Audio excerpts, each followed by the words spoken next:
반갑습니다. 다시 한번 인사드리겠습니다. 반갑습니다. 네, 이 밤에 이렇게 많이 오실 줄 몰랐습니다. 네, 금요 찬양, 금요 심야 기도에 몇 번 와봤었는데 제가 와본 이래로 가장 많이 오신 것 아닌가? 아니 이제 제 혼자 그냥 그렇게 생각을 했습니다. 너무 감사드리고요. 무엇보다 이렇게 귀한 시간을 허락해 주신 우리 담임 목사님, 위임 목사님, 또 우리 당회 장로님들, 또 우리 성도님들 다시 한번 감사드립니다. 소개받은 대로 또 몇 번 선교 보고를 드린 대로 저는 인도네시아 보르네오 섬, 옛날에 있었던 보르네오 가구, 나무를 가지고 왔던 그 섬에 있습니다. 섬이라고 하니까 뭐 섬이 조그만하겠지 이렇게 생각을 하실 텐데요. 섬이 좀 큽니다. 남한의 5배입니다. 아주 큰 섬이고 그 섬 중에서 서쪽에 있습니다. 서쪽에 서쪽 지역이 있는데 서쪽 지역만 제가 사역하는 그 지역만 남한보다 조금 큽니다. 그래서 저희의 교구는 대한민국이다 이런 마음을 가지고 사역을 하고 있습니다. 인도네시아 보르네오 섬 서부 지역에서 신학 고등학교, 한국에는 없는 고등학교인데요. 신학을 60%를 가르치는 고등학교입니다.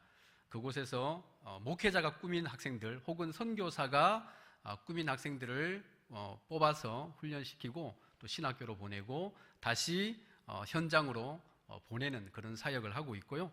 그리고 목회자 훈련원, 그곳은 이제 밀림이 많다 보니까 목회자들이 자립이 어렵습니다. 그래서 자립을 할 수 있도록 목회자 자립훈련원을 통해서 그들이 시골에서 사역을 할 수 있도록 하는 사역을 합니다. 또한 21개의 선교원을 사역을 하고 있습니다. 선교원이 시골 곳곳에 있습니다. 하나는 우리로 보면 파주, 하나는 부산, 하나는 광주 뭐 이런 식으로 흩어져 있는데요. 그런 지역들을 둘러보면서 그 선교원을 통해서 하나님의 말씀이, 복음이 전해질 수 있도록 또 교육을 통해서 하는 사역을 하고 있습니다. 간단하게 저의 사역은 이렇게 진행이 되고 있고요. 현재 신성교회에서 파송을 받은 지 11년이 됐습니다. 만 11년이 됐습니다. 제가 간 지 얼마 안 된 것 같은데 눈 떠보니까 11년이 지났습니다. 저희 아이들이 초등학교 2학년, 4학년 때 갔는데 이제 다 고등학교 다 졸업하고 대학을 가게 됐습니다. 모든 것이 하나님의 은혜고 또 교회에서 후원해 주시고 기도해 주신 은혜로 저희들이 이렇게 잘 지내고 있습니다. 제가 선교사로 자주 받는 질문이 있습니다. 어떻게 선교사가 됐냐? 이 질문을 아주 많이 받고 선교 현장에서도 많이 받습니다.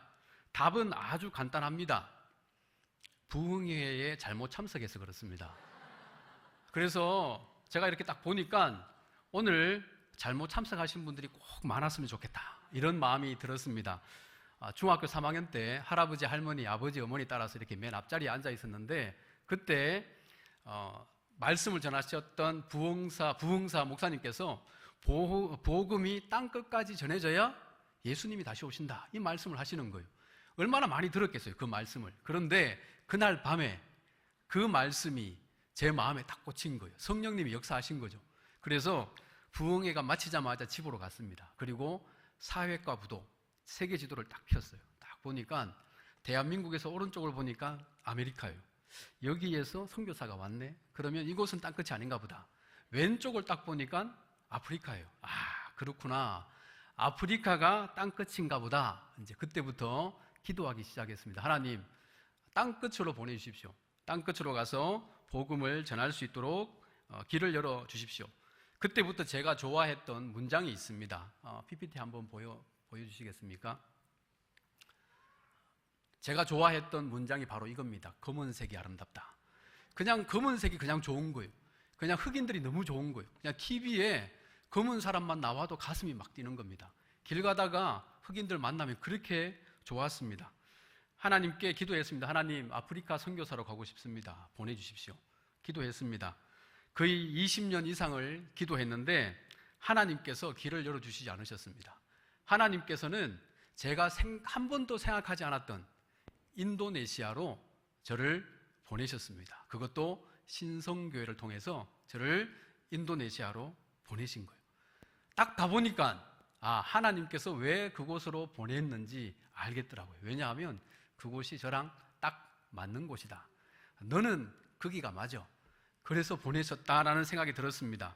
오늘 성경에 보면 저와 비슷한 경험을 한 사람이 나옵니다. 누구냐면 사도 바울입니다. 우리가 오늘 읽은 이 본문은 우리가 너무나 잘 아는 본문이죠. 안디옥 교회에서 파송을 받은 바울은 1차 전도 여행을 은혜 중에 마칩니다. 그리고 2차 전도 여행을 계획합니다. 목적은 1차 전도 여행 때 다녔던 그 지역들을 다시 다니는 거예요. 그리고 그곳에 또 복음을 전하고 그때 세워진 1차 전도 여행 때 세워진 교회들을 더 든든히 세우기 위해서 준비를 했습니다. 그리고 출발을 합니다. 그 시작이 바로 16장 1절부터 나오는데요. 16장의 5절에 보면 이렇게 기록되어져 있습니다. 16장 5절에 같이 한번 읽어볼까요? 시작. 이에 여러 교회가 믿음이 더 굳건해지고 수가 날마다 늘어가니라. 바울이 다니면서 복음을 전하는데 교회가 더욱 굳건하게 세워지고 수가 날마다 늘어나는 놀라운 역사가 일어나는 거예요. 얼마나 기쁘겠습니까? 신나게 복음을 전하려고 합니다. 그래서 아시아 지역을 다니면서 복음을 전하려고 하는데 이제 문제는 누가 막았냐면 성령님이 못하게 하셨다라고 기록되어져 있습니다. 성령님이 못하게 막았다. 이 단어를 원어를 찾아보면 방해했다는 뜻이에요. 방해하다. 지금 놀러 간 것도 아니고 복음을 전하러 지금 갔는데 누가 방해했냐면 성령님이 방해하고 있다는 거예요. 사도행전 1장 8절 우리가 너무나 잘 아는 말씀에 오직 성령이 너희에게 임하면 너희가 권능을 받고 어떻게 한답니까? 예루살렘과 온 유대와 사마리아와 땅끝까지 이르러 예수님의 증인이 되는 것이 성령님이 하시는 일인데 지금 성령님이 복음을 전하려고 하는데 복음 전하는 것을 막고 있더라는 겁니다. 너무나 이상하죠? 바울은 그런 상황 가운데서도 어떻게든 복음을 전하기 위해서 무시아라는 지역으로 갑니다. 그리고 그곳에서 비두니아라고 하는 아시아 지역에 들어가려고 하는데 이번에는 예수의 영이 허락하지 않는지라. 한 번도 아니고 두 번씩이나 성령님이 막았다가 예수의 영이 막습니다. 두 번씩이나 이렇게 되면 선교하러 가지 말라 이런 뜻이 아니겠습니까? 어쩌면 제 같으면 이제는 됐다. 내가 두 번씩이나 노력했는데 성령님이 예수의 영이 막았다 그러면 이제는 돌아가야 되겠다. 이런 마음이 들 수도 있습니다. 하지만 바울은 그렇지 않았습니다. 끝까지 노력하다가 밀려서 드로아라는 지역까지 갑니다. 드로아는 북서쪽 맨 끝이에요. 더 이상 갈 곳이 없습니다. 그곳에서 밤을 지내는데 환상을 보는 거예요. 그 환상 중에 마게도냐 한 사람이 나타나서 하는 말이 뭐냐면 건너와서 우리를 도우라. 이 말을 듣고 바울은 다음날 아침에 바울과 함께한 일행들에게 자기가 본 환상을 이야기를 합니다. 이 말을 듣고 난 팀원들과 바울은 알아차린 거예요. 왜 성령님이 그리고 예수의 영이 우리가 가려고 했던 그 아시아 지역을 못 가게 방해하고 막았는지 알게 된 거예요. 이유는 하나님이 원하시는 것은 이곳이 아니라 바로 바다를 건너서 아시아 지역이 아닌 유럽으로 가는 것이 하나님의 뜻이구나라는 것을 그때서야 알게 되었습니다. 사랑하는 성도 여러분, 우리의 삶 속에서 우리가 계획하고 우리가 생각하고 또 우리가 준비한 것들이 되어질 때가 있죠. 그런데 그것이 되지 않을 때도 있습니다. 모든 일들이 잘 진행되어졌는데 어느 순간에 막히고 어떤 때는 꼭 내가 가려고 하는 그 길을 방해하는 것만 같은 너무나 답답한 때가 있더라는 거예요. 아무런 소망이 없을 것만 같은 그런 상황이 생기기도 하더라는 겁니다. 아까 말씀드린 것처럼 20년 동안 기도했는데 하나님께서는 그 길을 막으시더라는 거예요. 막으시고 열어가셨던 길은 제가 생각하지 않았던 그 길을 열어가시는 거예요. 그래서 우리의 모든 길이 막히고 우리가 생각했던 길이 막히고 답답할 때에 우리가 반드시 알아야 될 것이 있습니다. 그건 뭐냐면 그때가 바로 하나님이 새로운 길을 열기 바로 직전이라는 겁니다. 지금 모든 길이 막히고 있던 그 시기는 바로 하나님께서 마게도냐라고 하는 새로운 길을 열기 바로 직전에 우리의 길을 다 막고 있다는 거예요. 그래서 우리는 우리의 길이 막힐 때, 우리가 힘들 때, 내가 계획한 것이 안 될 때, 제대로 진행되지 않을 때 하나님께 이렇게 기도해야 합니다. 하나님, 제가 가야 할 마게도냐가 어디입니까? 하나님께서 열어가실 마게도냐가 어디입니까? 그곳을 보여주십시오. 그곳을 보여주시면 그곳을 향해서 담대하게 가겠습니다. 이것이 우리의 기도가 되어야 할 줄 믿습니다. 저는 선교지를 많이 다녔습니다. 선교지를 많이 다니면서 하나님 앞에 기도했습니다. 하나님, 아프리카로 보내주시되 2가지만 좀 피해 주십시오. 제가 어디를 보내도 괜찮은데 딱 2가지만 제외하고 보내주십시오. 첫 번째는 적도였습니다. 적도. 하나님, 제가 아프리카에서 사역을 한번 해보니까 적도는 너무 더워요. 그래서 적도는 좀 피했으면 좋겠습니다. 그리고 제가 아프리카에서 사역을 해보니까 학교는 저랑 좀 안 맞아요. 그래서 적도와 학교를 빼고 어디를 보내도 저는 감사하게 가겠습니다. 그렇게 오랫동안 기도했습니다. 그런데 하나님께서 깔리만딴이라는 지역으로 저를 보내신 거예요. 깔리만딴이라는 지역을 갔는데 가서 보니까 사진에 나오죠. 저 사진이 어디냐면 적도탑입니다. 적도탑. 우리가 핸드폰에 나침판 있지 않습니까? 딱 가져가면 0 딱 나옵니다. 적도탑. 그리고 저기는 계란이 세워집니다. 우리 성도님들 오시면 제가 적도탑을 방문할 수 있게 해드리고 그리고 계란을 세울 수 있는 기회를 드리도록 하겠습니다. 가서 보니까 적도인 거예요. 그리고 가서 보니까 학교가 있는 거예요. 제가 가기 전에는 제가 이렇게 이야기 들었습니다. 그곳에 목회자 자립훈련원이 있다. 제가 이 이야기를 듣고 갔습니다. 그런데 학교가 제가 딱 도착했을 때 학교가 막 시작이 된 거예요. 하나님, 제가 뭐 다른 거 이야기하지 않았지 않습니까? 딱 2가지, 다른 것도 아니고 10가지도 아니고 딱 2가지, 적도하고 학교만 빼고 제가 다 보내달라고 했는데 하나님께서 너는 적도가 딱 맞아, 너는 학교가 딱 맞아, 다른 거 다 필요 없고 그곳에 가면 돼. 갔는데 하나님께서 제가 생각한 것보다 더 큰 것을 예비하고 계시더라는 거예요. 그게 뭐냐 하면 영적 싸움이 아주 치열한 그런 장소로 보내셨더라는 겁니다. 제가 한번 말씀드린 적이 있었습니다. 들어간 지 언어 공부를 마치고 들어간 지 1달이 된 거예요. 1달이 됐는데 그 지역에 그런 영적 싸움에 아주 치열한 지역이기 때문에 어린 아이들이 그런 것에 많이 노출되어 있습니다. 악한 영들을 섬기고 또 사탄을 섬기던 한 학생이 저희 학교에 들어온 거예요. 그 아이 때문에 학교가 난리가 났습니다. 난리가 났어요. 한 7명의 아이들이 귀신 들린 거예요. 이런 현상을 제가 본 적이 없지 않습니까? 한국에서 뭐 예전에 기도원 다니고 해도 예전에 저희 할아버지, 할머니, 아버지, 어머님으로부터 들었던 그런 이야기는 있지만 제가 눈으로 본 적은 없었거든요. 그런데 제 눈앞에 아이들이 뭐 눈이 뒤집히고 거품을 물고 비명을 지르고 난리가 난 거예요. 그것이 한 번 하고 끝난 것도 아니고 한 2달 가까이 매일 밤마다 비명 소리가 들리는 겁니다. 제가 무슨 퇴마사도 아니고 뭐 그런 거 하려고 간 거는 아닌데 그래도 좀 제가 얼굴이 뭐 이렇게 생겨도 좀 곱상하게 사역을 하려고 갔는데 그래도 예전에 좀 괜찮았지 않습니까? 얼굴이 한 11년 지나니까 얼굴이 좀 이렇게 됐지만 그래도 좀 곱상하게 사역을 하려고 갔는데 아니 매일 밤마다 악한 영들과 싸워야 되니까 이게 너무 만만치 않은 거예요. 제가 지금은 웃으면서 말을 하지만 그때는 매일 밤마다 저녁 먹고 나면 긴장이 되는 거예요. 오늘 밤도 저녁 먹고 나서 밤이 되면 비명 소리가 들리는 거예요. 그러면 또 가서 기도하고 매일 밤마다 싸우는 겁니다. 한 번은 16명의 학생들에게 동시에 일어나는 거예요. 90명의 아이들인데 16명의 아이들에게 이런 현상이 일어나니까 너무 힘든 거예요. 그래서 하나님 앞에 기도했습니다. 하나님, 잘못 온 것 같습니다. 사역지를 좀 옮겨주십시오. 하나님, 아무리 생각해도 저는 이곳이 안 맞는 것 같습니다. 사역지 좀 옮겨주십시오. 제가 신성교회에서 파송을 받을 때 원로 목사님께서 저에게 이런 말씀하셨습니다. 주님이 다시 오실 때까지 돌아올 생각하지 마라. 이 말씀을 하시고 보내셨거든요. 그러니까 제가 가자마자 첫 번째로 기도했던 것이 하나님, 우리 주님 언제 오시죠? 빨리 오셔야 되는데 그래야 제가 한국을 가는데 이 기도를 했었거든요. 그런데 이 영적 싸움이 너무나 치열하니까 하나님, 저는 이곳이 안 맞는 것 같습니다. 그랬잖아요. 제가 적도 빼고 학교 빼고 보내달라 그랬는데 이곳에 보내셨는데 너무나 힘듭니다. 저랑 안 맞는 것 같아요.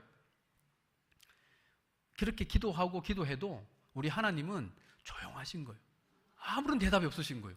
뭐 어떡합니까? 제가 뭐 연락드려도 오라고 말씀 안 하시고 어쩔 수 없이 버텼죠. 하루 이틀 버티고 버텼는데 1년이 지난 어느 날, 그날도 똑같은 형상들이 예배 드리는 가운데 여자아이가 뛰어나가고 거품 물고 쓰러지고 이런 일들이 일어나는 거예요. 너무나 힘이 들어서 그날 밤에 울면서 기도했습니다. 하나님, 이제는 도저히 못 버티겠습니다. 이제는 가야 되겠습니다. 이제는 뭐 다른 거 다 필요 없고 이제는 못 견디겠습니다. 그렇게 기도하는데 하나님께서 저에게 말씀하시더라고요. 감당할 만하니까 보냈다. 제가 지금 못 가겠다고, 이제 못 버티겠다고 하는데 감당할 만하니까 보냈다고 하시니까 제가 다른 할 말이 없더라고요. 하나님께서 감당할 만하니까 보냈다고 하시니까 그때부터 제 기도가 바뀌었습니다. 하나님, 감당할 만해서 보내셨다면 감당할 만한 힘을 주십시오. 감당할 만한 능력을 주십시오.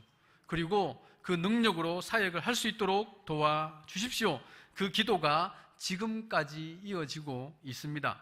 사랑하는 성도 여러분, 선교의 주체는 사람이 아니에요. 제가 제 힘으로 하려고 했기 때문에 힘들었던 거예요.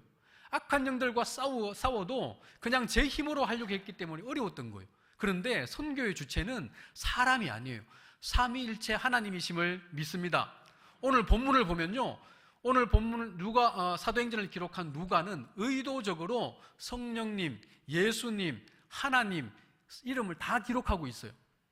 성령이 못하게 하시거늘 예수의 영이 허락지 아니하시는지라 하나님이 저 사람들에게 복음을 전하라고 의도적으로 삼위일체 하나님의 이름을 다 거론하고 있는 겁니다. 이유는 뭐냐면 삼위일체 하나님이 바로 선교의 주체이시고 선교의 주인이라는 겁니다.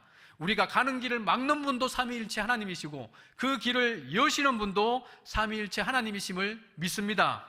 우리의 삶 속에서 우리의 사역, 우리의 선교, 또 우리의 사업, 우리의 가정, 우리가 하는 모든 것들을 끌어가시는 분은 우리가 아니에요. 내가 하는 것처럼 보이지만 실제의 주인은 바로 우리 삼위일체 하나님이심을 믿습니다.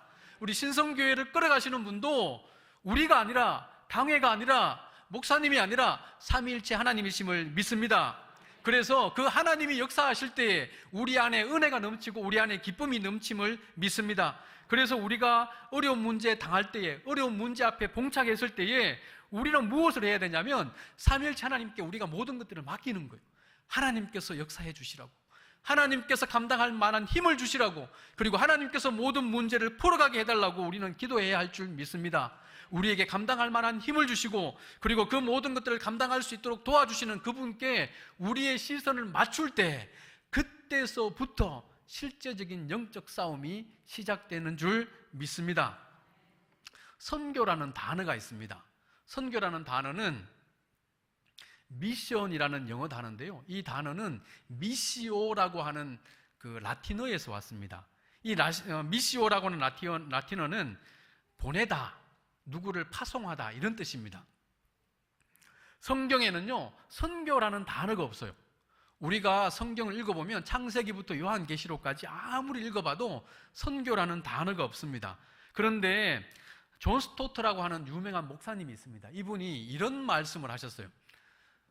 살아계신 하나님, 성경에 나오는 살아계신 하나님은 선교의 하나님이다. 아니, 선교라는 단어가 없는데 어째서 하나님은 선교의 하나님이냐? 왜냐하면 하나님은 끊임없이 누군가를 보내고 계시기 때문입니다. 하나님은요, 세상을 창조하시고 아담을 세상의 청지기로 보내셨습니다. 아브라함을 보내시고 모세를 보내시고 사무엘을 보내시고 다윗을 보내고 수많은 선지자를 보내고 그리고 예수 그리스도를 우리의 구세주로, 우리의 주인으로 이 땅에 보내셨습니다. 그리고 11 제자를 보내시고 사도 바울을 보내고 성령님을 이 땅에 보내셨습니다. 하나님의 뜻을 이루기 위해서 우리 이 땅에 끊임없이 보내시는데 이제는 누구를 보내시냐? 저를 보내셨고 우리 성도님들을 이 땅의 사명자로, 하나님의 일을 감당하는 자로 보내신 거예요. 그래서 하나님은 바로 선교의 하나님이시다. 하나님의 일을 위해서, 우리의 일을 위해서가 아니라, 우리의 영광을 위해서가 아니라 하나님의 영광을 위해서 하나님의 일을 하라고 끊임없이 보내고 계시더라는 겁니다. 그래서 성경은요, 선교의 책입니다. 읽어보면 끊임없이 보내고 계신 거예요. 저와 여러분들을 이 땅에 보내신 줄을 믿습니다. 그래서 바울은요, 보냄을 받은 거예요. 마게도냐로 보냄을 받았습니다. 그런데 바울은 그곳에 갈 때에 어떤 일이 벌어질지 전혀 몰랐습니다. 자기가 가는 그곳에서 하나님이 어떤 일을 행하실지 전혀 알지 못했어요. 왜냐하면 한 번도 가보지 못한 그런 지역이었기 때문입니다. 그런데 우리가 오늘 읽은 이 16장 이후로 나중에 한번 읽어보십시오. 그러면 그 뒤에 나오는 도시 이름들이 어떤 도시냐면 빌립보, 데살로니가, 고린도, 에베소, 로마, 신약 성경에 나오는 성경책 이름의 그 도시들이 계속 나오는 거예요. 한 번도 생각해보지 못했고 한 번도 가보지 못했던 그 지역에서 바울이 들어갔을 때에 하나님은 그 지역에 놀라운 역사들을 일으키셨고 그곳에 복음이 번져지고 교회가 세워지고 악한 영들이 떠나가고 하나님의 일들이 일어나도록 끊임없이 일을 하셨다는 겁니다. 하나님의 선교는요, 우리의 눈으로 보여지지 않을 때가 너무나 많습니다. 왜냐하면 하나님의 선교가 너무나 큰 거예요. 이제 11년 된 선교사기 때문에 이제 초짜입니다. 이제 막 신임 선교사 딱지를 이제 막 뗐습니다. 왜냐하면 이제 연수로 2자리가 됐지 않습니까? 한 자리일 때까지는 여전히 초임 선교사, 이제 2자리가 되니까 이제 조금 이제 뭐 사역 좀 한다라고 하는데 여전히 선교가 뭐냐라고 물으면 어렵습니다. 왜냐하면 하나님의 선교가 너무나 큰 거예요. 하나님이 하시는 일이 너무나 큰 거예요. 사역지에서 하나님이 행하시는 일들이 너무나 큰 거예요. 왜냐하면 하나님의 사랑이 너무나 크기 때문에 그렇습니다. 하나님의 사랑 우리가 잘 알죠. 요한복음 3장 16절 같이 한번 읽어볼까요? 시작. 하나님이 세상을 이처럼 사랑하사 독생자를 주셨으니 이는 그를 믿는 자마다 멸망하지 않고 영생을 얻게 하려 하심이라. 아멘. 제가 성이 공시지 않습니까? 제가 만약에 이씨였으면 저는 제 아이를 이렇게 이름을 짓고 싶었습니다. 이처럼. 왜냐하면 하나님의 사랑이요, 이처럼이라는 요 세 단어 안에 들어가 있는데요, 너무나 큰 거예요. 너무나 큰 거예요. 하나님의 그 큰 사랑으로 영혼을 구원하려고 하는 그 선교를 모든 선교사들을 위해서 또 교회를 통해서 일을 하고 계시기 때문에 그 큰 사랑 때문에 그 큰 선교가 우리의 눈에 보이지 않는 겁니다. 우리의 이 짧은 눈, 우리의 짧은 생각으로 하나님이 하시는 일들을 우리가 다 알지 못하더라는 거예요. 그래서 선교 현장에서 우리가 할 수 있는 건 뭐냐면 하나님이 하실 일을 기대하는 거예요. 하나님께서 이렇게 하시겠구나, 하나님께서 이렇게 역사하시겠구나라는 것을 기대하면서 하나님이 하신 그 길을, 하실 일을 한 걸음 한 걸음 따라 나가는 것이 선교사가 하는 일이고 또 보내는 교회가 할 일이라는 것을 시간이 지날수록 배우게 됩니다. 지난 부활주일에 신학고등학교 학생들과 함께 부활절 찬양 축제를 열었습니다. 한국에서는 찬양 축제를 많이 할 수 있죠. 그런데 인도네시아는 이슬람이 87%입니다. 전 인구의. 인구는 약 2억 7천만 명입니다. 세계 4위나 되는 아주 큰 나라인데요, 그 나라의 87%는 약 2억 3천만 명입니다.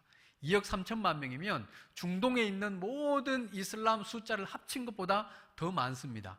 그래서 전 세계에서 이슬람이 가장 많은 나라, 그렇기 때문에 공식적으로 전도가 불법이 되어 있는 나라입니다.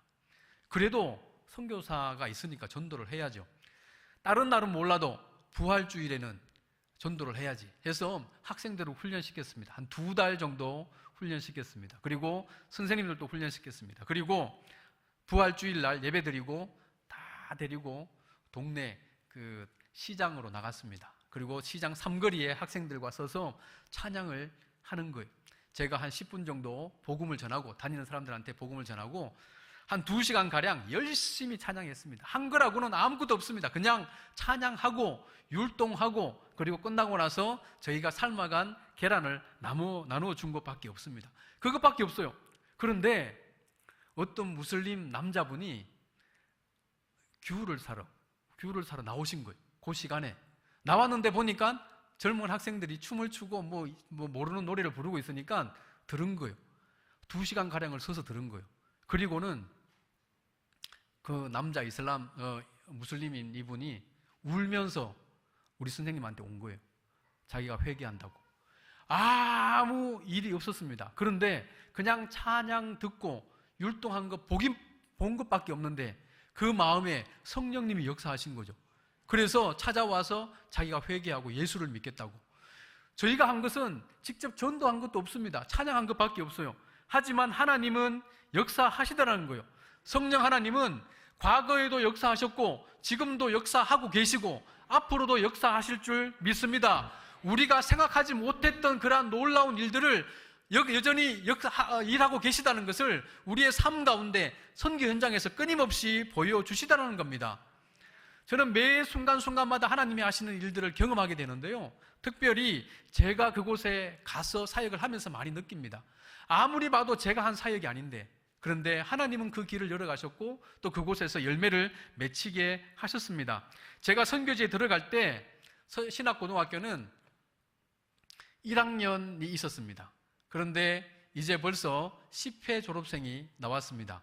이제 11년이 지나면서 10회 졸업생, 각 학년에 30명씩 정도 있습니다. 그래서 300명의 졸업생이 나왔습니다. 그 300명 중에 110명이 신학교로 진학을 했습니다.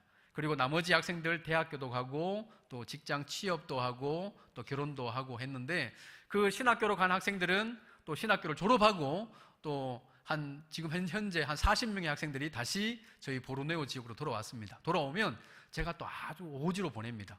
오지로 가면 이 학생들이 또 오지에 들어가서 사역을 합니다. 여기에서 오지는 정말 오지입니다. 저희 보르네오 섬은 지금도 약 35% 정도가 밀림이고 전기가 들어가지 않습니다. 전기가 들어가지 않으니까 인터넷은 당연히 안 되겠죠.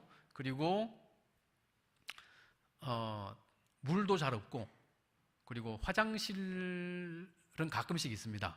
네, 가끔씩 있고, 그리고 누릴 수 있는 것이 잘 없는 그런 지역으로 이 학생들을 보냅니다. 학생들이 그곳에 들어가서 전도사로 또 유치원의 교사로 사역을 합니다.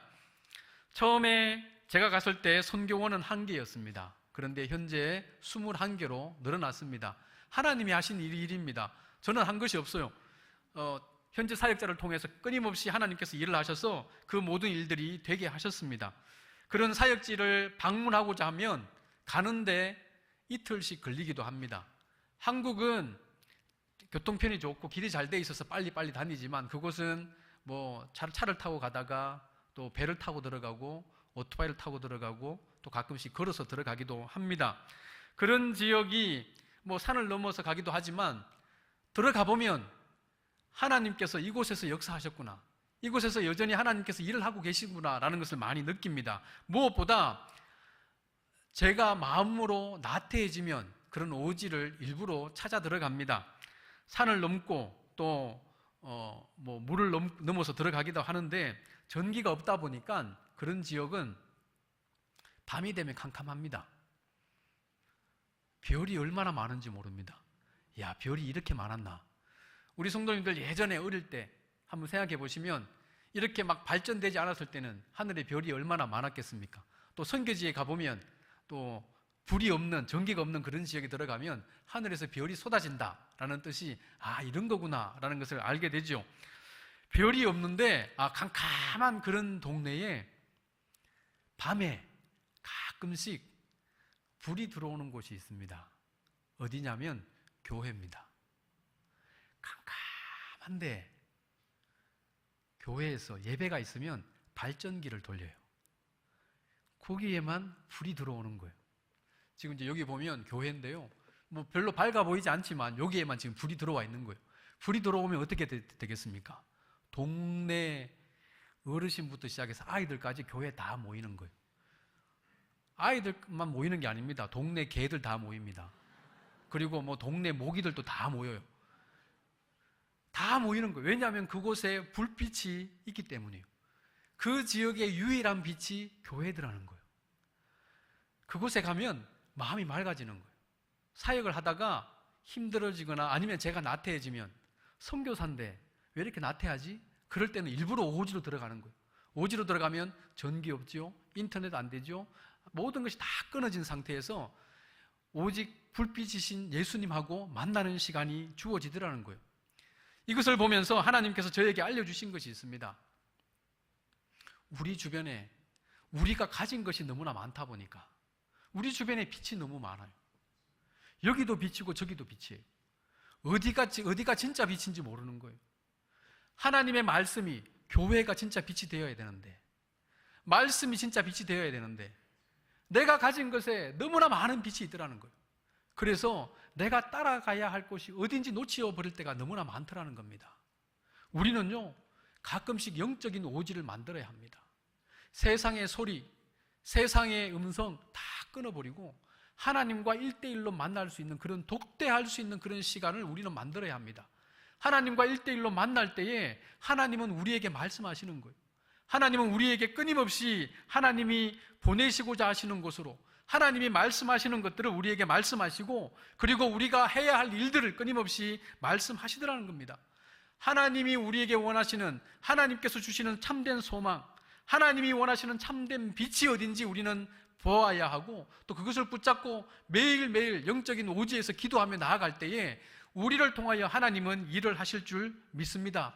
그럴 때 우리에게 새로운 힘이 솟아나고 새로운 그런 뜨거움이 우리에게 일어나는 것입니다.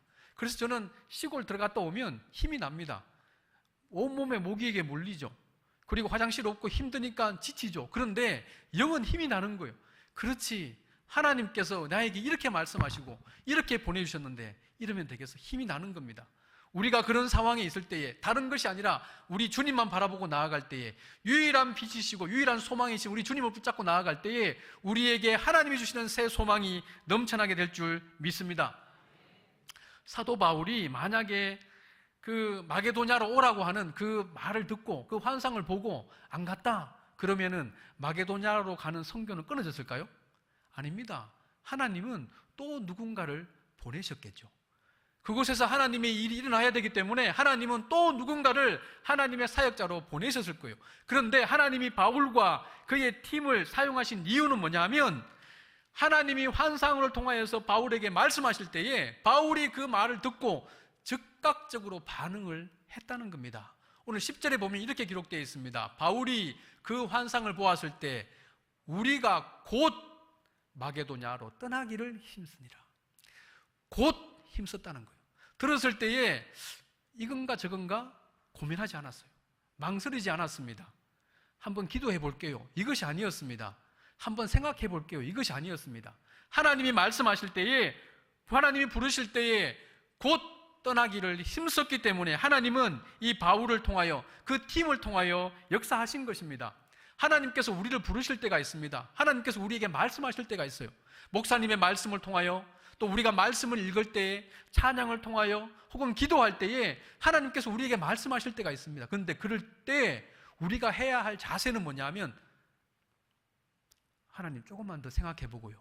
이것이 아니라 하나님 부르셨으면 곧바로 아멘 하고 갈 때에 하나님은 우리를 통하여 역사하실 줄 믿습니다.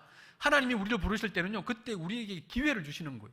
하나님이 우리를 사용하시고자 하시는 그런 기회를 주시는 것이기 때문에 우리는 그때에 반응하고 나아가야 할 줄 믿습니다. 제가 사역하면서 참 이런 무익한 종을 통해서 하나님은 왜 이렇게 역사하실까? 어떻게 하나님은 이런 무익한 종을 통해서 계속 일을 하실까라는 생각들을 많이 합니다. 그런데 그때마다 알려주시는 것이 있습니다. 알려주시는 것이 뭐냐 하면, 너를 위해서 기도하는 사람들이 있다는 거예요. 너를 위해서 기도하는 기도의 용사들이 있다는 겁니다. 그분들이 바로 이 자리에 앉아 계신 우리 신성교회 성도님이심을 믿습니다. 이것이 느껴지면요, 힘이 납니다. 선교지를 저는 혼자 다닐 때가 많거든요. 차를 몰고 10시간씩 오지를 다 들어갈 때 많은데, 들어갈 때 외롭기도 하죠. 힘들기도 합니다. 그리고 무서울 때도 있습니다. 그런데 그때마다 찬양하고 기도할 때마다 생각나게 하는 건 뭐냐면, 뒤에 함께 기도하는 용사들이 수십 수만 명이 있다는 거예요. 그리고 함께 기도해주는 그분들이 있다는 겁니다. 그래서 제가 한국 올 때마다 하나님께서 저한테 주시는 마음은 뭐냐 하면, 너 한국 가는 것이 선교 보고하러 가는 것 같지? 아니라는 거예요. 선교 보고하러 가는 것이 아니라 선교 보고 들으러 간다는 거예요. 무슨 말씀이신지 아시겠습니까? 제가 이 자리에 온 것은요, 선교 보고하러 온 것도 맞지만 선교 보고 들으러 온 거예요. 선교 보고 듣고 가라는 겁니다. 무슨 기도냐면, 무슨 말씀이냐면, 저를 위해서 기도해 주시는 신성교회가 있다. 저를 위해서 기도해 주시는 목사님, 장로님, 권사님, 성도님들이 있다는 것을 저로 하여금 알게 해주시는 거예요. 그래서 그분들이 이렇게 기도해 주셨고, 이렇게 후원해 주셨고, 이렇게 함께 선교하고 있다는 것을 듣고 가라는 거예요. 그것을 듣고 다시 선교지로 가서 사역을 하라는 겁니다. 그래서 저는요, 한국에 오는 것이 제가 선교 보고 하러 오는 것도 있지만 선교 보고 듣고, 그리고 이렇게 보내는 선교사로 이렇게 사역을 저를 위해서 기도해 주셨구나라는 것을 듣고 다시 힘을 내서 들어가는 것입니다. 그래서 우리 모두는 선교사입니다. 저는 인도네시아에서 그냥 다른 나라에서 하는 그런 선교사고, 우리 이곳에 계시는 우리 신성교회 성도님들은 보내는 선교사로 함께 사역을 하는 겁니다. 언제까지 하냐면, 언제까지 해야 되죠? 제가 보냄받을 때 언제까지 하라 그랬다고요? 예, 주님이 오실 때까지. 그래서 주님이 오실 때까지 우리는 같이 가야 할 줄 믿습니다. 그래서 사도 바울은요, 우리에게 이렇게 권면합니다. 그러므로 내 사랑하는 형제들아, 견실함이 흔들리지 말고 항상 주의 일에 더욱 힘쓰는 자들이 되라. 이는 너희 수고가 주 안에서 헛되지 않은 줄을 알미라. 우리의 수고는 하나님께서 반드시 기억해 주실 줄 믿습니다. 그곳이 어디든지 간에 하나님은 반드시 기억하시고 우리에게 하나님의 놀라운 상급으로 반드시 갚아 주실 줄 믿습니다. 우리가 한 일은요, 이 땅에서 보상받는 게 아닙니다. 언제 받냐면 주님 앞에 딱 섰을 때, 그때 하나님께서 착하고 충성된 종아, 이 말 들으면 끝나는 것 아니겠습니까? 그래서 그것이 무엇이든 간에 우리에게 주어진 사명이 크든 작든, 그것이 인도네시아든 한국 땅이든 어느 곳이든지 하나님이 주신 그 사명 붙잡고 달려가다가 주님 앞에 딱 섰을 때에 너의 수고를, 너의 땀방울을 안다, 이 말만 딱 들으면 우리의 모든 것들은 끝이 날 줄 믿습니다. 사도 바울 그리고 사도들의 행전은요 28장으로 끝이 났습니다. 그러나 우리의 행전은 계속 가야 합니다. 어디까지요? 29장까지일까요? 아니죠. 30장, 40장, 50장, 60장, 주님이 오실 때까지 가야 합니다. 저도 계속 가겠습니다. 그래서 사랑하는 성도님들도 계속 가야 할 줄 믿습니다. 오늘 본문에 보면 마지막에 이렇게 이야기합니다. 이는 하나님이 저 사람들에게 복음을 전하라고 우리를 부르신 줄로 인정함이로라. 저를 한번 따라해 보시겠습니까? 우리를 부르신 줄로, 우리를 부르신 줄로. 가끔씩 오해하시는 분들이 있어요. 우리를 그러면 나 빼고 다른 사람, 이렇게 생각하시는 분이 있기 때문에 다시 한번 해보겠습니다. 가슴을 이렇게 딱 대면서 나를 부르신 줄로, 나를 부르신 줄로, 나를 부르신 줄로. 예, 소리가 점점 작아져요. 우리가 힘을 내야 됩니다. 다시 한번 해보겠습니다. 나를 부르신 줄로, 나를 부르신 줄로, 나를 부르신 줄로 인정함이로라. 아멘. 네, 우리 모두를 부르신 줄로 믿습니다. 저는 인도네시아에서, 우리 성도님들은 어디에서요? 신성교회에서 하나님이 주신 사명 감당하다가 주님 앞에 담대하게 서는 우리 모두가 되기를 원합니다. 준비한 영상이 있습니다. 영상 보고 제가 기도하겠습니다.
예수를 따르는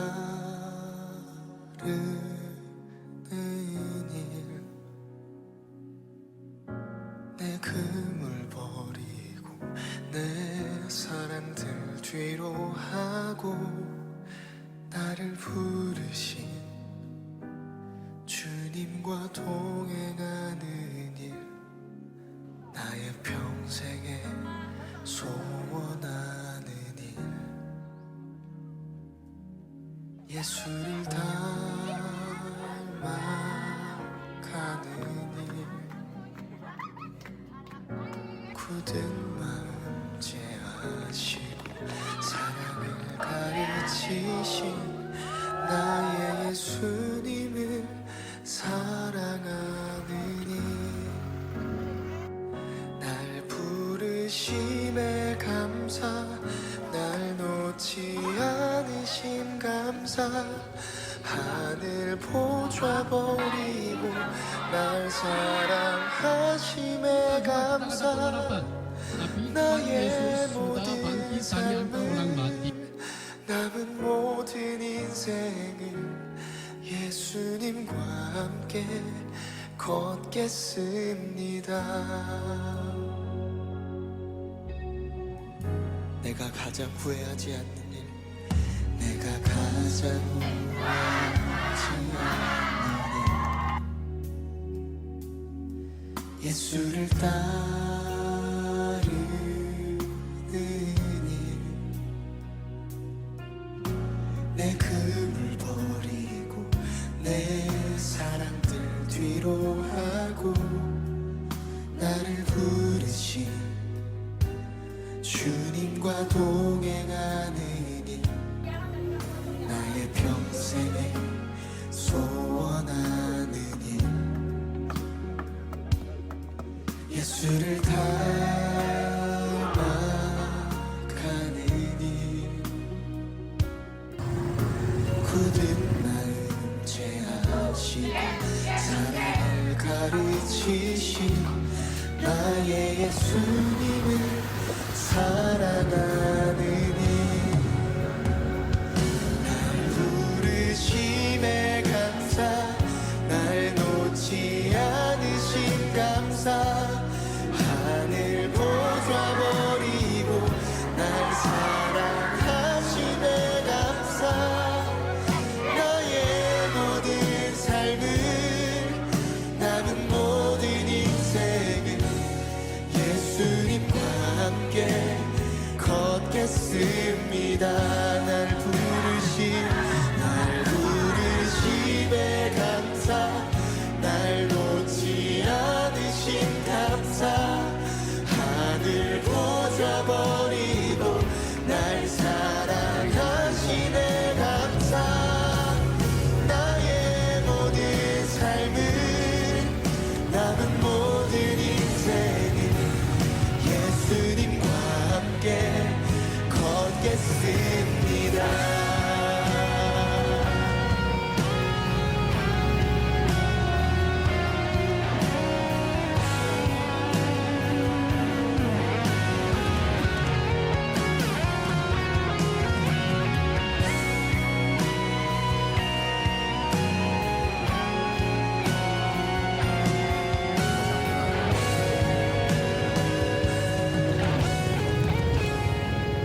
삶을 남은 모든 인생을 예수님과 함께 걷겠습니다.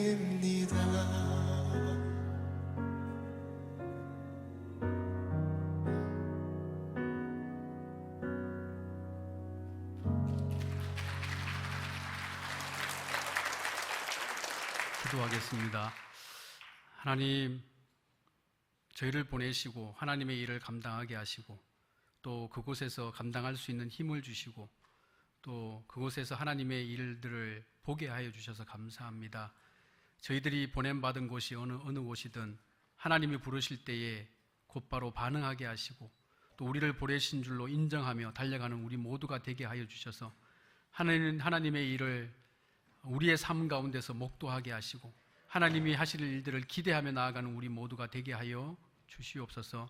하나님, 우리는 가는 선교사로, 보내는 선교사로 어느 곳에 있든지 하나님의 일을 기대하기를 원합니다. 하나님 마음껏 역사하여 주시고 삼위일체 하나님께서 우리의 주인이시오니 하나님께서 하실 일들을 우리가 우리의 삶 속에서 경험하여 하나님 앞에 영광 돌리는 삶이 되게 하여 주셔서 마지막 때에 하나님으로부터 칭찬받는 우리 모두가 되게 하여 주시옵소서. 감사합니다. 예수님의 이름으로 기도하옵나이다. 아멘.